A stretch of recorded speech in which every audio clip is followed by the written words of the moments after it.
I now look to Sir John Jenkins to close the case for the proposition.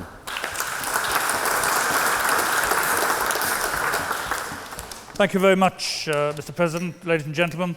I'm a firm believer in the virtues of electoral democracy. I don't think that some people are more qualified to exercise it than others.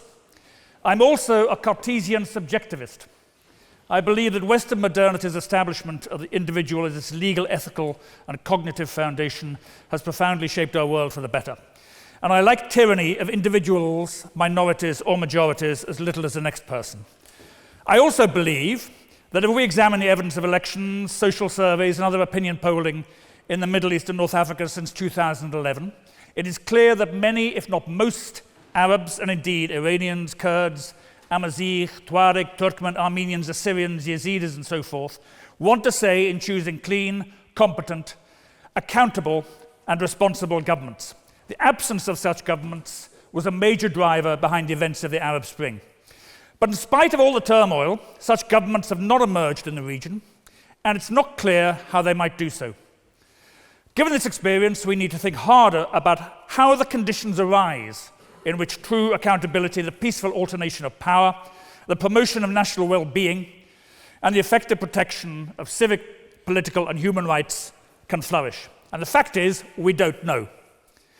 First of all, it's not clear that we're the right people to answer the question. Second, even if we were, we need to acknowledge that the crisis in governance, which has been such a persistent feature of the modern Middle East since its emergence in the early 1920s, remains unresolved by revolution, by intervention, or by political evolution. If you look at the elections that have taken place in Iraq since 2003, or in Egypt, Tunisia, Libya, or Lebanon since 2011, you see a graphic illustration of Gramsci's observation made in the context of the European and particularly Italian 1920s and 1930s, that when the new cannot be born or the old die, the struggle between the two produces a variety of morbid symptoms. More particularly, you see the continued grip that systems of tribe, clan, ethnic, religious, sectarian, and other group affiliations have on the political sociology of the region and its constituent parts, democracy as demography. Iraqi, Egyptian, Libyan, Lebanese, and even Tunisian elections don't produce a permeable and removable class of politicians who represent the interests of their constituents to the best of their ability and judgment, as Edmund Burke famously recommended to the voters of Bristol in 1774. He lost the election, by the way. They instead confirm in office a set of elites who derive power, not from the ballot box, but from the monopsonist accumulation of social capital, patronage, and the mobilization of communal identity. We've seen this most clearly in Lebanon, which since 1943 has had the longest experience of clientistic consociationalism in the entire Arab world, a system that seeks to promote the interests not of individuals, but of self-identifying groups and their self-ascribed leaders. And this is not unique to Lebanon. We've seen it since 2003 in Iraq, where there has been a turnover of only 10% of candidates in the last 15 years. In both places, it encourages self-replicating groups of professionally communalist politicians who make decisions not on the basis of voter intentions, as revealed through elections, but in deals behind closed doors with other elite groups whose main aim is to preserve their power and the access to state resources that this power affords, and that in turn supports the patronage on which such a system depends. There was a cruder version of this system in place in both Libya and Syria before the uprisings of 2011, with both the Assad and Gaddafi families effectively in power for life and free to use the state as a private fiefdom. In Libya, elections from 2012 onwards showed that ordinary people wanted security, stability, economic growth, education, and an opening to the world. When over 60% of Libyans voted in 2012, they did not expect rule by militia, but that's what they got. Only 45% on a smaller roll voted in the second elections, again not for Islamist or localist militias, but when election results offended these militias, they simply ignored or overturned them at the point of a gun.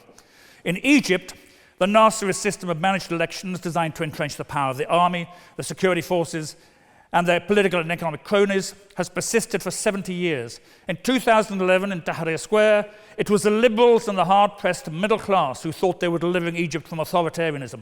But when they won the elections of 2011 and 2012, late 2011 and late 2012, the Muslim Brotherhood, which had been largely absent from the original protests and was in effect being used as a catspaw by the army, took this and successive victories by rapidly declining margins on small and declining proportions of the total electorate as a majoritarian mandate to amend the constitution and shape the state in their own image. when all opinion polls showed that ordinary Egyptians had turned against them decisively, and with the army they thought they had tamed poised to act, they appealed in vain to a higher power for evidence of providential and undemocratic divine support. So while we may believe that periodically determining the popular will is of critical political importance, it's an error to think that electoral outcomes in the Middle East inevitably reflect that will, or that electoral structures there are even designed to do so. And in all elections in the region since 2011, we now see the ebbing of popular confidence in the ballot box in response to endemic and persistent problems of misgovernance, corruption, and state capture. In the most recent Iraqi elections, turnout was the lowest it has been since the overthrow of Saddam Hussein in 2003. Another 45% who actually voted, a plurality voted for a charismatic cleric who was vowed to end corruption and produce a secular and competent government to address the failings of its predecessors. The problem is that won't happen. Iran will seek, as always, to preserve the hegemony of its allies inside the system and will probably succeed in spite of, or perhaps because of the US and others, whose reputation has been irredeemably compromised by our support of the oppressive and sectarian Nouri al-Maliki, who was prime minister twice in spite of never having won an election. In Lebanon, the turnout was about the same in the recent elections, and the new government will in all important respects be essentially the same as its predecessor, which in turn was like its predecessor, and so on. Even in Tunisia, the shining light of the Arab Spring, turnout for the recent municipal elections was below 34%. And this reflects a widespread disenchantment with electoral politics in the contemporary Middle East and North Africa. People thought that the Arab Spring would produce better and more accountable governance. Instead, it produced insecurity, social turmoil, the rise of often sacralized and violent identity politics, and where elections were held, unresponsive and corrupt elites who looked very much like the old ones. The Muslim Brotherhood in Egypt may have claimed to be the authentic voice of the uprising, but was in practice the dark side of the deep state, which had benefited from state suppression of leftists, Nasserists, Baathists, and secularists from the 1970s onwards, and as it turned out, as self-absorbed and self-interested as any of what the distinguished French political scientist Jean-Pierre Filieu has called the neo-Mamluks across the region. When you have young men from liberated Mosul who can say, as one recently did, America wants to impose democracy only to divide the Sunni people.